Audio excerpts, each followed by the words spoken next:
Moving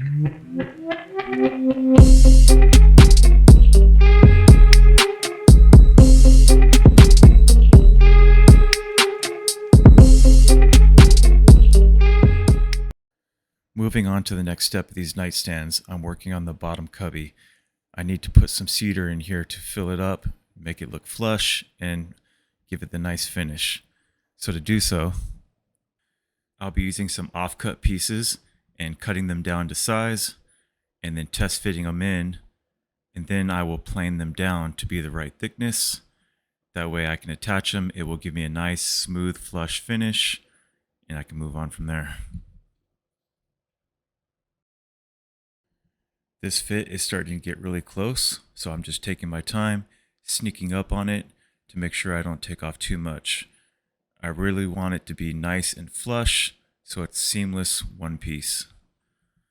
Now that I have it right where I want it, it looks to be a nice, good fit. I'm going to go ahead and work on adhering it to my project. I'm going to use a combination of CA glue and wood glue. The reason I'm doing that is to speed up the working times, so I don't have to use just the wood glue and then a clamp system to hold it in place. Instead, I'll use a little bit of wood glue and then also a little bit of CA glue for the instant bond, while the wood glue actually bonds itself. This moves things along, makes it a little bit more quick and efficient, and I can just keep moving forward with the project. First, I'll go ahead and apply the wood glue, and I'll spread it all throughout the workpiece except for a couple of spots where I plan to use the CA glue.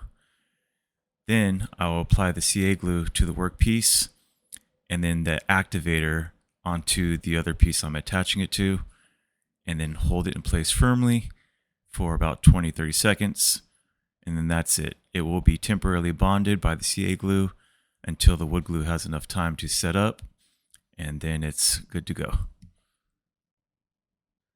I will complete this process for both nightstands, both sides, just continuing moving forward with all the pieces until they're both done. Alright, so that's the last of it. As you can see, it's a nice fit. All that I need to do now is I'm going to go ahead and put some wood filler in these voids to fill that up, and then let it all set. Tomorrow I'll come back through and just sand it where the wood filler is to even it all out, and it'll be ready for finishing. And that's it for this video. Next video I'll be putting on the top, showing you how to do that, and then after that I'll show you the finish. I do like how these turned out. I'm excited for you guys to see the finished product, but first we got to move on to the next step. I appreciate you taking your time to watch this video. Hope you guys enjoyed it. As always, thanks for watching. Like and subscribe. More videos are coming, and I'll see you guys in the next one.